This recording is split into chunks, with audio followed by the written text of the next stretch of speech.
அனைவருக்கும் வணக்கம். இன்றைய நாள் செய்தி மனிதநேயம். மனிதநேயம் எப்படி சொல்லலாம் அப்படின்னா பலவிதமாக சொல்லலாம் அப்படின்னா சக மனிதர்களோடு சகலமாக பழகுவதே ஒரு மனிதநேயம் தான். அதுக்கப்புறம் பார்த்திங்கன்னா மனிதநேயம் எப்படி சொல்லலாம்னா நிறைய விதமாக சொல்லலாம் மனிதநேயங்கிறது.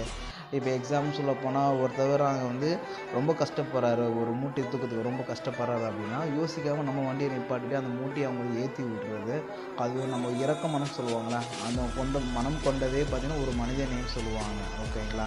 அதுக்கப்புறம் ரோட்டில் பார்த்திங்கன்னா ஒரு பெரியவங்க முதியவங்க ரோடு கிராஸ் பண்ணுறதுக்கு பார்த்திங்கன்னா கஷ்டப்படுவாங்க. அப்போதைக்கு நீங்கள் போய் ஹெல்ப் பண்ணுறீங்க பார்த்தீங்களா, அது ஒரு விதமான ஒரு மனிதநேயம் சொல்லலாம். அதுக்கப்புறம் வயசானவங்க முதியோர்கள் என்ன பண்ணுவாங்க, சாப்பிட வழி இல்லாமல் ரோட்டில் இருப்பாங்க. அவங்களுக்கு நீங்கள் பார்த்து ஒரு இட்லி வாங்கி தரதோ, இல்லை உங்களால் முடிஞ்சது அப்படின்னா உங்களுக்கு எக்ஸ்ட்ரா ஒரு கையில் ஏதோ ஒரு பெட்ஷீட் ஏதோ ஒரு எக்ஸ்ட்ரா இருக்குதோ அப்படின்னா அதை எடுத்து கொடுக்குறதோ, அந்த இறக்க குணம் இருக்குது பார்த்தீங்களா, அதுதாங்க மனிதநேயம். சரிங்களா. இதை நம்ம டாப்பிக்காக பேசாமல் நம்மளும் லைஃப்பில் செயல்படுத்தி இல்லாதவங்களுக்கு கொடுக்குறது பண்ணலாம் நம்ம. ஓகேங்களா.